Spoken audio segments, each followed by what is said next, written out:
Bom, gente, vamos lá. Hoje nós vamos falar sobre a árvore da vida. Bom, quem não conheceu ainda o Kabbalah a respeito da árvore da vida, eu acho que vale a pena conhecer, porque a árvore da vida ela vai dar a vocês um norte para entender onde vocês estão, né? O famoso mineiro, né? Onde que eu tô, para onde que eu vou. Que eu acho que ele ajuda muito a compreensão da nossa própria caminhada aqui, né? Na Terra, desde que a gente nasce. Então, Kabbalah, a principal crença é de que nós estamos aqui por um motivo de evolução e que tudo que a gente tem para fazer aqui é criar o nosso próprio filme, a nossa própria história, né? É criar o decorrer da nossa própria evolução aqui na Terra e ter como objetivo não personificar a evolução, né? O Kabbalah ele acredita na integralidade, no todo, no universo, como um gerador de energia comum. E como ele não separa os indivíduos, ele acredita que a evolução, se a Odete está evoluindo, se a Jéssica está evoluindo, se a Marta está evoluindo, se eu estou evoluindo, como um todo, a energia ela plana sobre o processo de conexão, né? E ele acredita que desde a hora que você acorda até a hora que você dorme, você vai estar se conectando com várias pessoas ao longo da sua jornada, né? É como se você lembrasse de um mapa neurológico, onde você vê aqueles raios cerebrais acontecendo o tempo todo, várias conexões sendo geradas, e é mais ou menos o que acontece na vida. Nós estamos aqui gerando conexões com várias pessoas. Algumas conexões estão muito distantes, sei lá, eu às vezes muito tempo eu não falo com um tio, com um avô, então o tipo de energia que eu gero com aquelas conexões ele vai ser menor, porque ele não tem mais uma proximidade de conexão comigo, né? E outras energias, elas são mais fortes e, ao contrário do que a gente sempre fala, né, na lei da física, os opostos se atraem. Para o Kabbalah, a gente usa mais uma energia biológica, né? Os opostos, eles se repelem e os similares se atraem.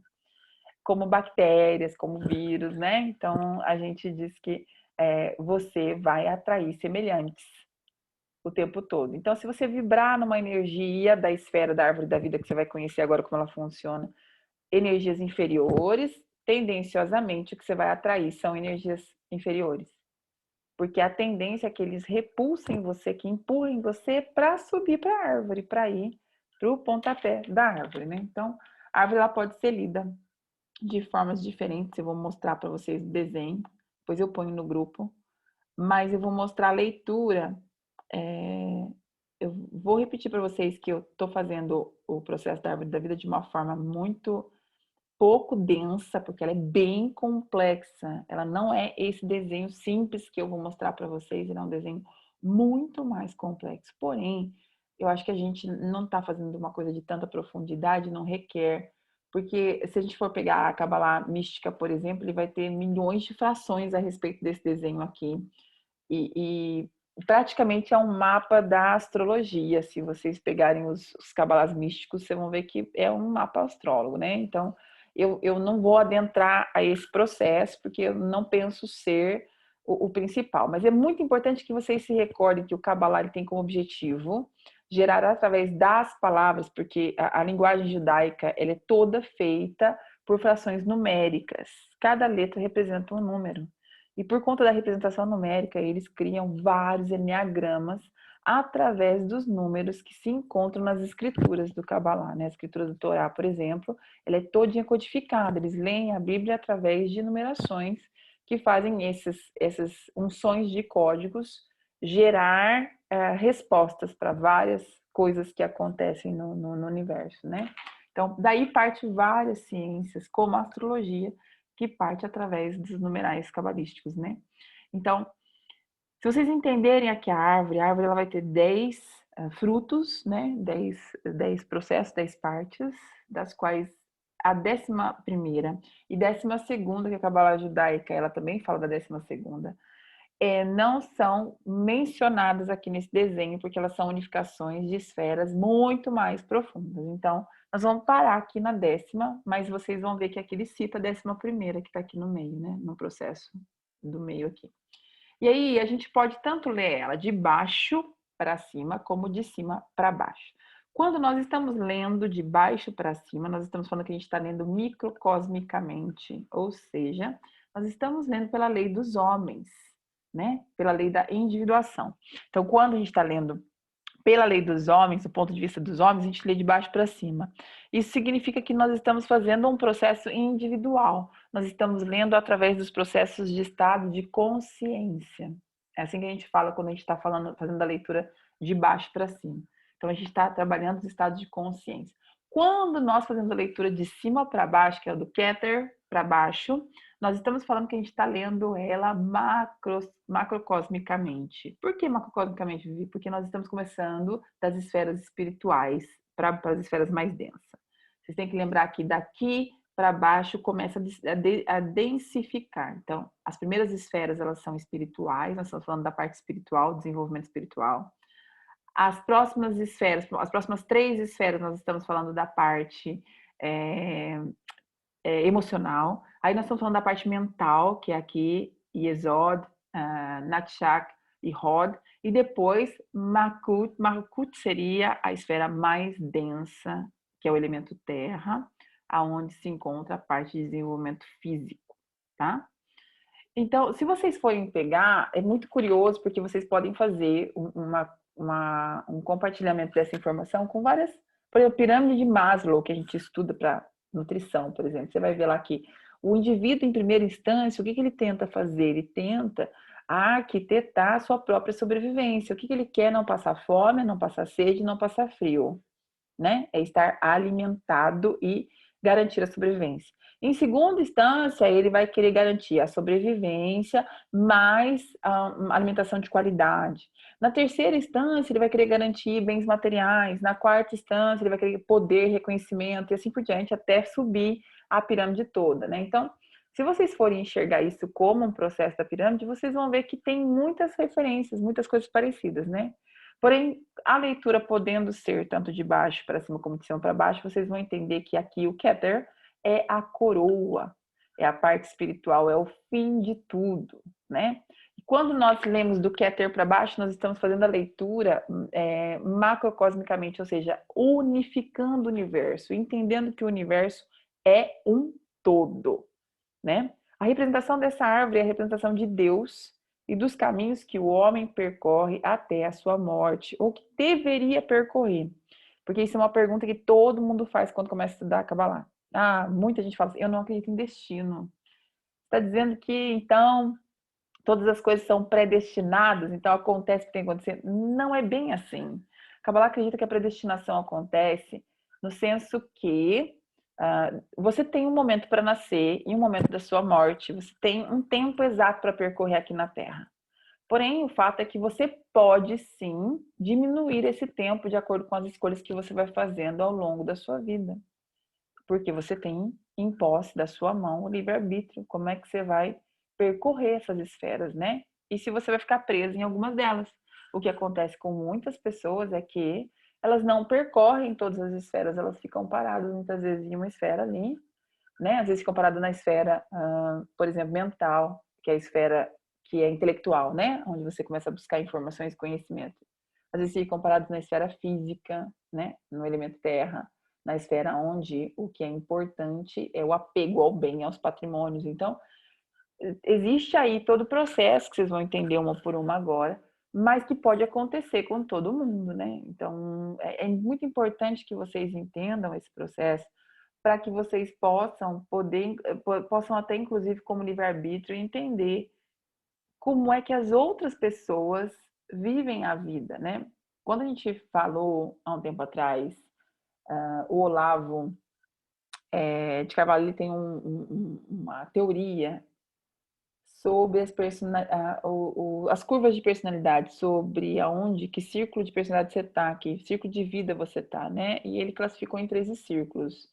Hoje, naquela época eu não conhecia tanto Kabbalah, hoje eu entendo de onde ele tirou aqueles círculos. Aqueles círculos foram retirados do Kabbalah, teoria do desenvolvimento, né? E se a pessoa ele dizia que se a pessoa estivesse no terceiro círculo, por exemplo, ela estaria muito preocupada em culpar as outras pessoas por aquilo que acontecia na vida dela. Porque o terceiro ciclo, quando você for ver aqui, você vai perceber que são ciclos aonde você está buscando ainda respostas para algumas perguntas que você ainda não tem dentro de você. Então, o Kabbalah ele já começa com o estudo sempre dizendo, não importa o que esteja acontecendo com você, a culpa é sua. Não importa onde você está, não importa o que esteja acontecendo, não importa o que esteja havendo, a culpa é sua, né? Então, é importante a gente ter em mente que quando a gente fala de culpa, não é uma culpa de sobrecarga, mas uma culpa evolutiva. Porque a gente está aqui para evoluir. E quando a gente personifica os nomes das pessoas, os quais estão fazendo qualquer coisa para a gente, o que a gente está fazendo é criar um apego egóico com relação ao processo. Tudo que o Kabbalah trabalha é diminuir ao máximo seus mecanismos de defesa do seu ego, porque o ego ele individualiza, enquanto a ideia do Kabbalah é tornar você um ser universal, um ser que trabalha nas esferas do universo e que acolhe, acopla processos e não restringe os processos em fórmulas individuais, tá?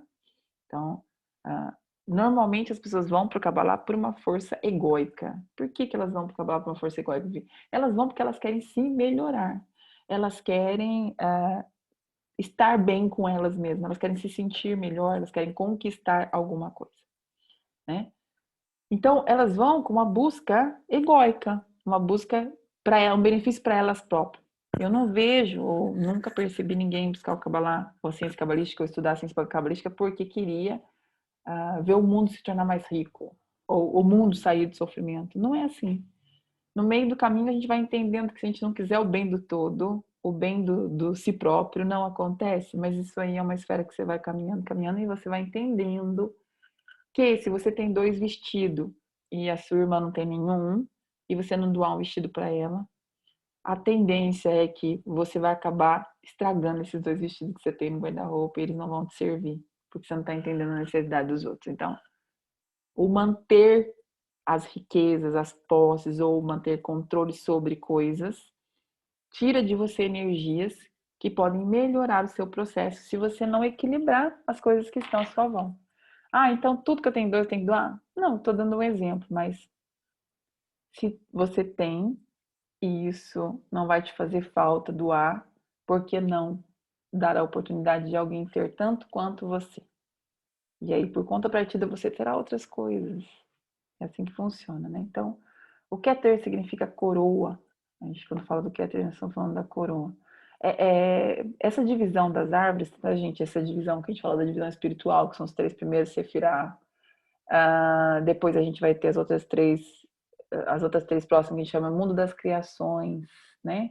Que já é um mundo denso, então o Kabbalah acredita que já quando a gente está nesse mundo denso aqui da criação, esses 3 aqui são espirituais, e quando a gente entra nesse mundo das criações aqui, que já é um mundo mais denso, é o mundo emocional, a tendência desse mundo aqui, do mundo do mental, já não é vocês terem acesso a Deus. Então, a partir do momento que nós estamos nesse aqui, a gente não tem acesso a Deus. Como assim, Vi? A gente tem acesso aos arcanjos. Os cabalísticos, eles estudam muitos arcanjos, eles falam muito sobre arcanjos, né? Por que eles falam? Falam sobre anjos, tá? Eu vou dar o nome de arcanjos, mas falam sobre anjos.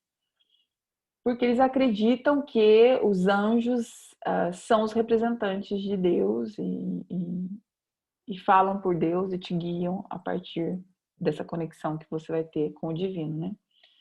Então lembre-se assim, olha, aqui a gente tem os dias da semana, por isso que são em 7. São em 7 porque são 7 planetas, 7 dias da semana, tá aqui, ó, os 7. E os últimos 3, que é a parte espiritual, são os 3 que a gente não coloca nome, porque eles são esferas muito superiores. A gente chama de elemento ar, né? Então a gente vai ter o ar, a gente vai ter a água, nós vamos ter a representação do fogo e nós vamos ter a representação da terra, né? Lembrando que sempre que você estiver descendo, mais denso você vai ficando, né? E as pessoas, quando elas estão vivendo no elemento fogo, a tendência é que elas emitam muita raiva. Elas trabalham muito, vocês vão ver que são pessoas que elas não praticam muito vulnerabilidade. A vulnerabilidade, ela vai aqui, ó, no Maktub 10, o Malkut 10, ele vai representar o sábado e ele vai falar que vocês vão ter apego, né? Vão representar a vulnerabilidade do vitimismo, do eu sou vítima da vida, todas as pessoas precisam cuidar de mim, precisam me proteger, todas as pessoas precisam fazer tudo por mim. Ele tá aqui. Quando a gente entra aqui, a gente entra nas esferas de não dependência. Nessas esferas, a gente já está falando da parte que vai na parte emocional, aonde as emoções estão à flor da pele, principalmente a raiva. É difícil diagnosticar emoções aqui, porque as pessoas estão vivendo em função da raiva, é o âmbito emocional. Quando ela sobe um pouco a esfera mental, elas já estão começando a entender ou buscar por que é que está acontecendo essas sensações ou essas emoções todas, né? Não quero mais me apegar, não quero mais ter esse apego à dor, né? Que torna o sofrimento, desenvolve o sofrimento. Eu já entendo que eu tenho um emocional para trabalhar e começo a buscar o mental, que são as informações, onde a maior parte da população morre, porque é difícil atingir a parte espiritual, né? Então, e aí quando entra nas esferas espirituais, a gente está falando das esferas onde as pessoas já entendem que você está vivendo um mundo em totalidade e você já começa a praticar ações em função do todo, não em função de si mesmo, não em função de reconhecimento, não em função de troca, ou de alívio, ou de medo, qualquer outra coisa nesse perfil. Simplesmente entende que você está nessa casa agora, nesse momento, mas que provavelmente daqui a 100 anos não vai ser você que está morando aí, muito menos sentando nessa cadeira. Serão outras pessoas, né? Daqui a 200 anos você não vai estar aqui para guardar no seu guarda-roupa aquele vestido que você ama ou para ilustrar, né, o seu carro. Você tem que cuidar muito bem das suas coisas, mas entender que elas não são suas e que você está aqui de passagem, né? Eu vou repetir, de passagem e não a passeio. São coisas diferentes, né? Tem gente que vem a passeio, a gente está de passagem. Então, essas esferas aqui, elas têm todas as. Vamos supor, o Keter, que é a coroa, todas as representações. O Keter, a coroa, ele vai se situar na posição superior, é o potencial puro das manifestações que acontecem nas outras dimensões, né? É a gênese de toda emanação canalizada. Então, a gente está falando que ele está no mundo das emanações, é onde emana toda a energia para as outras esferas, né? O Krupma, que é a sabedoria, ele se situa também no topo, é o pilar da misericórdia e é conhecido como o grande pai, a sabedoria. É energia pura e ainda não materializada, tem característica masculina e é expansivo e trabalha muito no quântico, na esfera quântica. Existe uma meditação para o Shukma, que é um tipo desculpa, Comac. Tem um tipo de meditação para o Comac, que é uma meditação que fala sobre o atingir as esferas quânticas, né? Sobre o repelir e o trazer para você. As manifestações artísticas, ela acontece normalmente aqui. O Binar, que é um entendimento, também é conhecido como a mãe, a grande mãe. Então, a mãe, na esfera espiritual, nós estamos falando do entendimento, e o pai, a gente fala da misericórdia, né? E vocês vão ver as laterais, onde elas se encontram, que são os pilares, o Binah e o Kogma, que vocês vão ver que aqui a gente classifica na esquerda a severidade, que é o feminino, e nós classificamos na direita o masculino, o pilar masculino, que é o pilar da misericórdia e explosão, tá?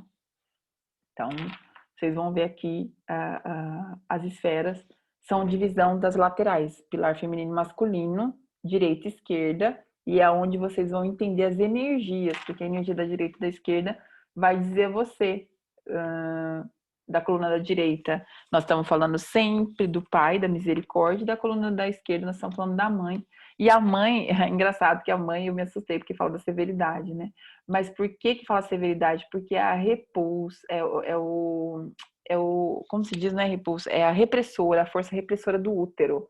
É a severidade, que é aquela que defende tudo, é aquela que segura tudo, é aquela que põe ordem em tudo. É engraçado que o pai não é quem põe ordem, o pai é a energia da misericórdia, é a energia da expansão, da liberdade, do tudo pode, né? E o Binah, a energia do entendimento.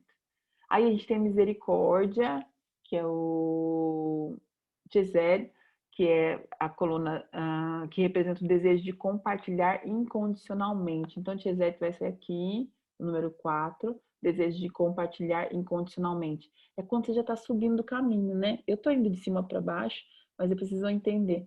Aqui, quando você está no número 4, você já está na ideia de que, poxa, tudo que eu tenho não é meu, eu estou aqui para dividir, para compartilhar, para ajudar, né?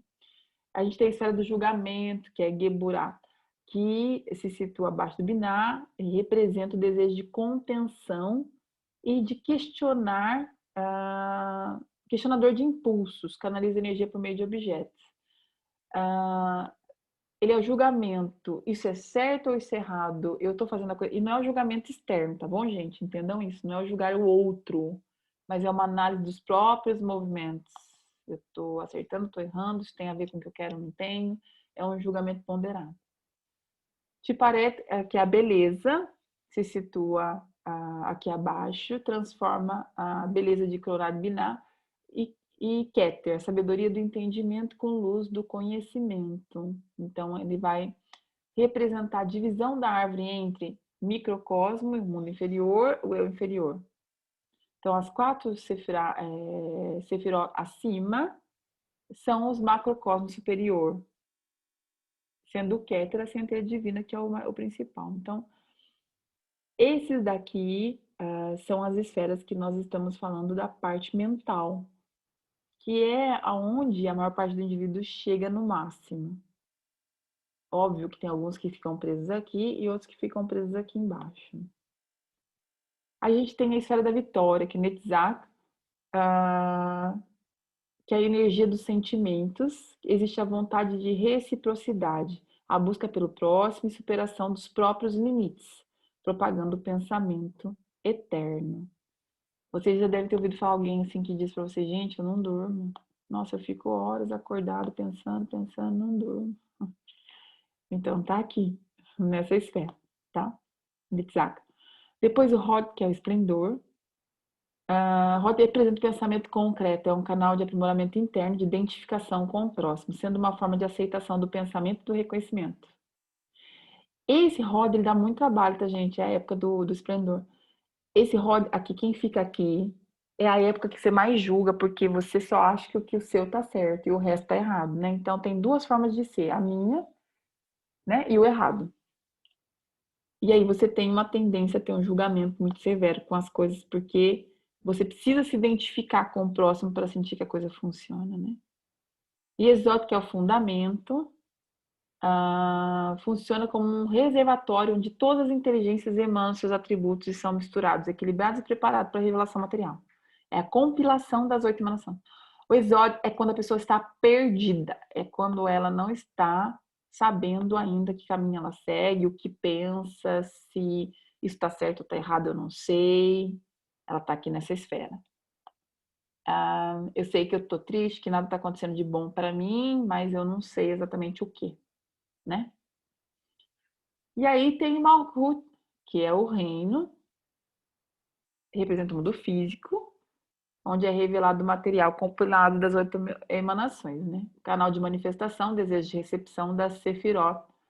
É a distância do Keter que provoca desejo, criando sensação de falta. Quem fica aqui tem uma sensação imensa de falta o tempo todo. Me falta amor, me falta carinho, me falta atenção, as pessoas não estão nem aí para mim, eu não existo, as pessoas só se aproveitam, elas só me usam, porque está no processo egóico, aonde eu sou o centro das atenções, não aceito dividir o palco com as outras pessoas, então, ai, mas ele tem uma filha, ele dá atenção para a filha, não dá atenção para mim, ai, minha mãe gosta mais dos meus irmãos, não gosta de mim, ai, porque o fulano é mais assim, sabe? E existe uma dor imensa aqui que se torna sofrimento, porque existe um apego egóico, né?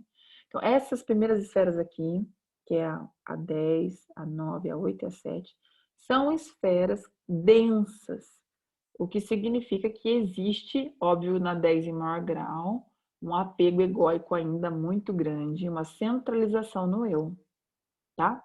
Então, para vocês entenderem como funciona. Eu estou trazendo isso para o processo da psicologia para que vocês possam fazer a menção juntos de onde é aplicável isso, né? E aqui como são os dias da semana, o judaísmo cria as meditações com base nisso, né? Nos dias da semana.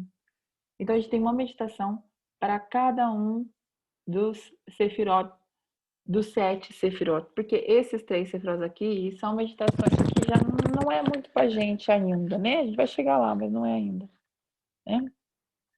E aí vai ter a esfera oculta, que é o da AFA, que é a esfera do conhecimento, essa oculta aqui. Mas essa, eu vou dizer a vocês que já é experimentar.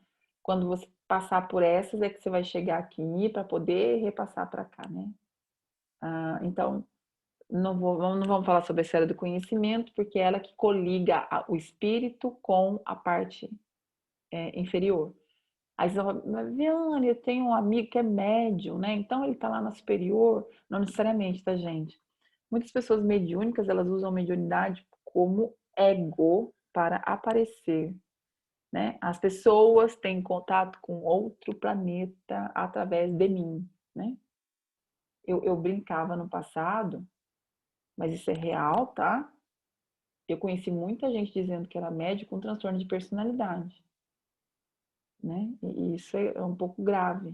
Pessoas dizendo que recebiam espírito e tudo, e na verdade o que elas tinham era um transtorno de personalidade que não foi cuidado. Então, não vou discutir com vocês se eu acredito ou não em mediunidade, porque não é esse o processo. Mas quando a mediunidade vem através de uma necessidade de aparecer, de ser bom ou de criar processo para os outros, é isso que é falho, né?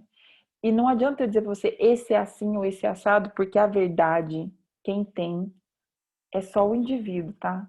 Por mais que as pessoas vão para terapia e vão para ouvir um feedback do terapeuta e tudo quanto, por mais que a gente faça uma análise com os dados que nós temos em mãos, é muito importante ressaltar que não importa qual seja a análise, gente, ela é pautada numa hipótese, porque a verdade, ela está dentro de cada ser humano e ela é inacessível, senão através do próprio ser humano. É o próprio ser humano que tem que dizer, essa é a minha verdade, né? Enquanto ele não disser qual é a própria verdade dele, a gente está ainda no campo das hipóteses, né?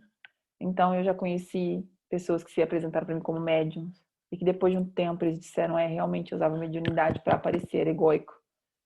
E eu tive os que afirmaram até o fim de fazer isso ao bem ao próximo. Porém, a verdade não se esconde, porque a verdade ela é quântica. Vocês vão ver pessoas fazendo sempre o bem, fazendo sempre o bem, fazendo sempre o bem, mas estando numa merda desgraçada de vida.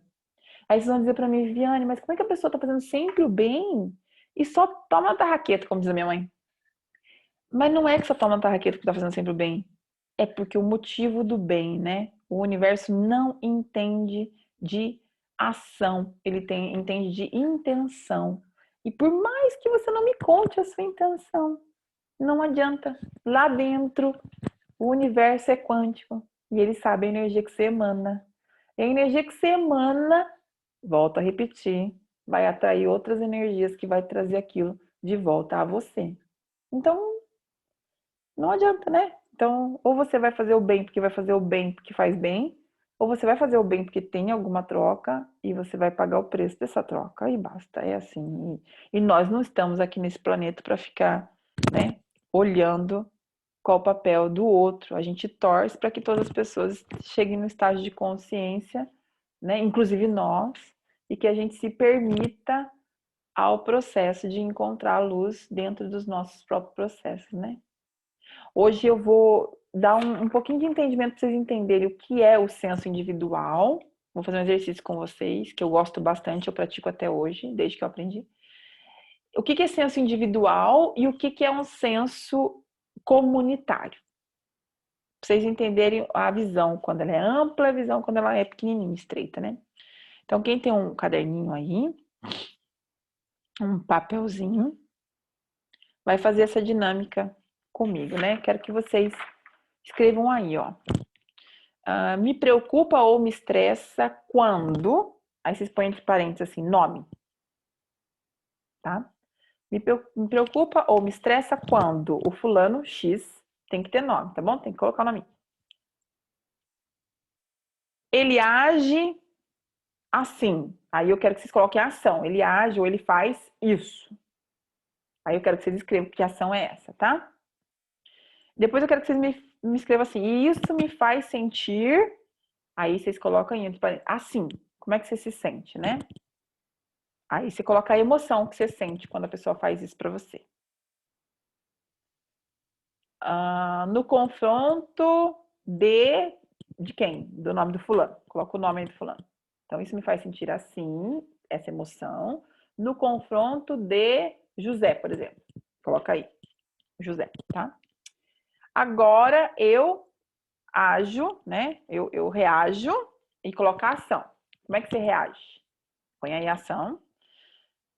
No confronto de... E o nome da pessoa, tá? Então, vamos dar um exemplo, tá bom?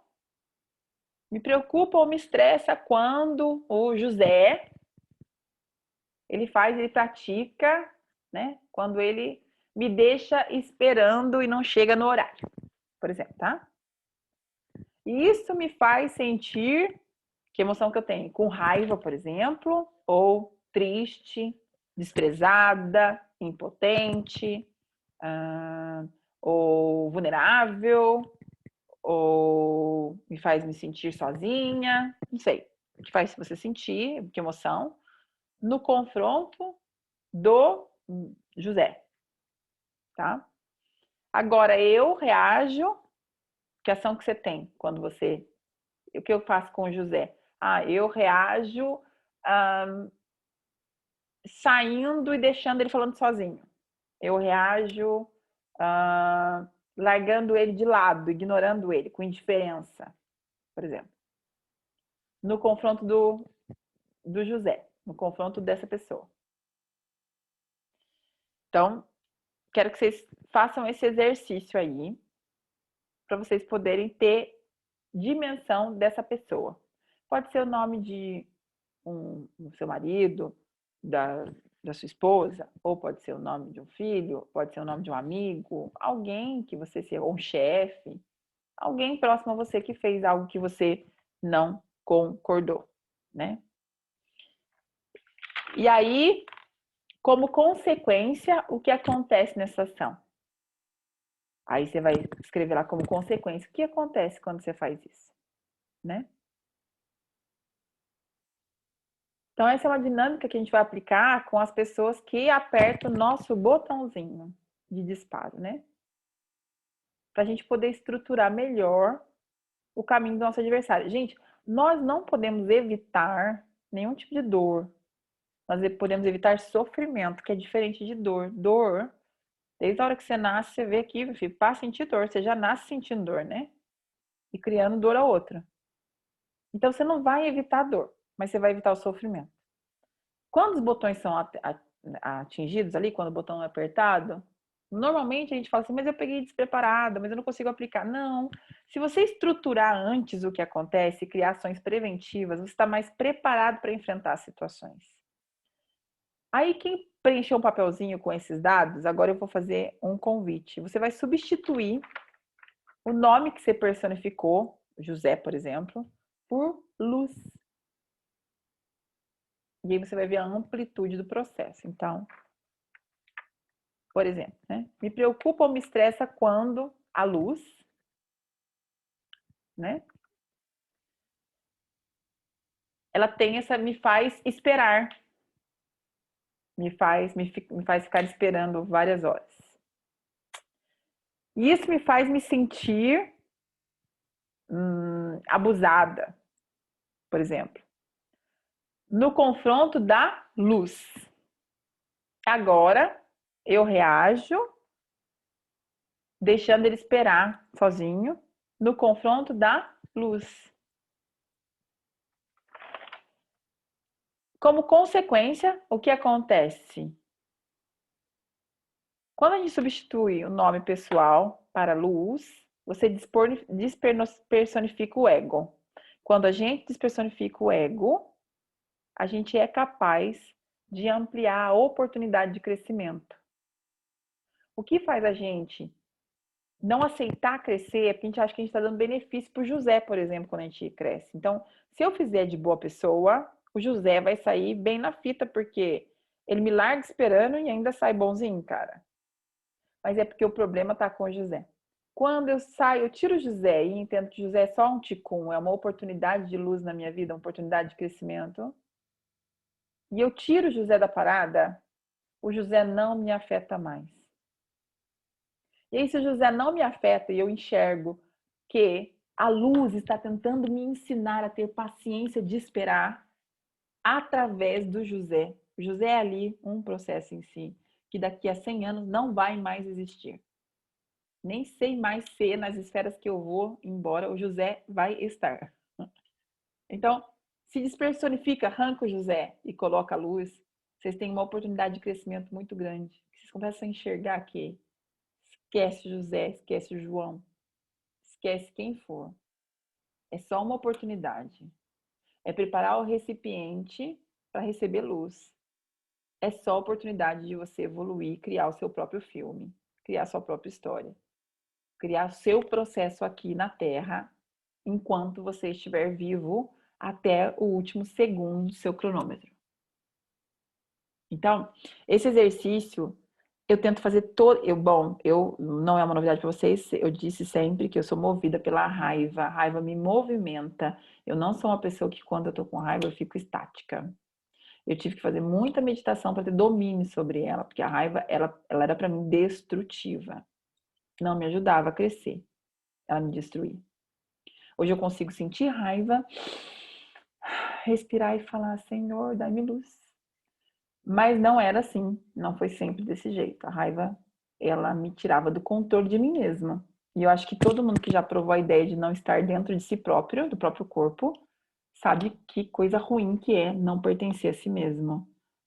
Não estar dentro do próprio processo de si próprio. Então, é muito importante que a gente tenha o domínio sobre si próprio antes de pensar em conquistar o mundo ou qualquer outra coisa, né?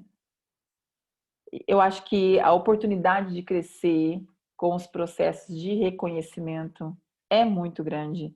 E se vocês forem ver e preencher esse papelzinho todos os dias, todas as vezes que vocês falam assim, a emoção que aquela pessoa invoca em você, aí nós estamos falando do esquema mental. Acabei de subir 2 esquemas mentais que eu gravei, porque eu tive problema no celular com a aplicação do iMovie, que é onde eu faço as gravações.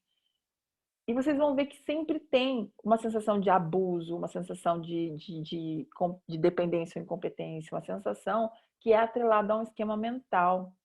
Então, aquela pessoa que está chegando ali, ela só está dando luz a um esquema mental que você precisa trabalhar em você.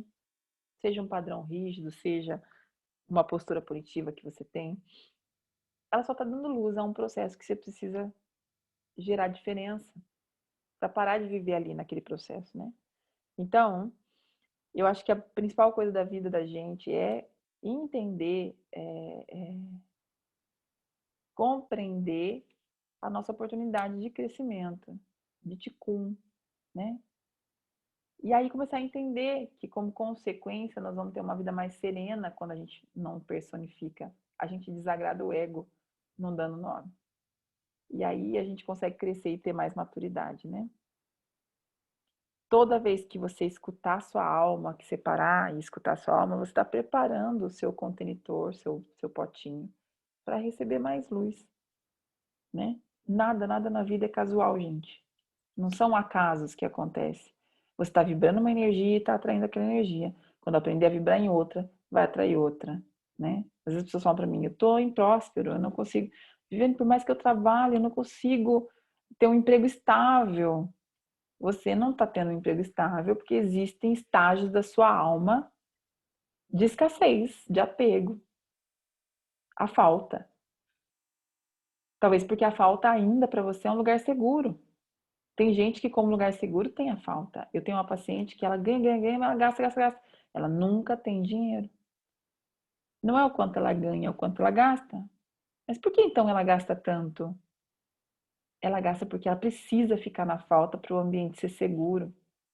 Ela precisa não ter. Porque se ela tem, quem é ela? Não é mais aquela pessoa. Então tem gente que vive na falta como um vício. Assim como o vício de jogar dinheiro, jogar em jogo de azar, tem que viver na falta. E aí, quando vive na falta, acontece mesmo de estar sempre na escassez. Então, é muito importante que a gente tenha essa sensação do que está acontecendo. Quando eu me separo da personificação do processo, eu cresço. E toda vez que eu personifico, é o José, é o João, quando eu dou nome, eu me ataco ao processo. Quando eu me ataco ao processo, eu sofro. Aí não vem só a dor que vai embora. Vem o sofrimento. E ali você fica, né? Perdi, Viviane. Eu tive uma paciente esse tempo atrás que ela perdeu um dinheiro grande na... Ai, gente, negócio de bolsa de valores. Perdeu um dinheiro bem grande. Tipo, 700 mil. É muito dinheiro. E ela tava desesperada. Como é que ela ia fazer sem esses 700 mil? E ela tava tão apegada em descobrir onde estava o erro, que ela só foi perdendo, perdendo, perdendo mais. Então, ela parou no 700, mas daqui a pouco ela não estava mais perdendo 700, era 1 milhão e pouco. Porque ela estava tão apegada a descobrir o culpado, ou até mesmo se culpar, que ela não estava enxergando que outros processos estavam acontecendo à volta. E ela foi perdendo mais, mais, mais. Então, isso acontece quando nós estamos ocupados demais em querer dar nome aos bois. Esquece o boi, gente. Tem um boi que faz xixi no meio da sala, o lugar dele não é ali, arranca o boi. Mas esquece quem é o boi. Não importa pra vocês quem é o boi. Mas, Vivi, essa pessoa é minha filha ou é meu filho. Para de se culpar. Você deu a ele a vida, o dom da vida, mas existem coisas que são ticum da própria pessoa. Você não tem nada a ver com isso.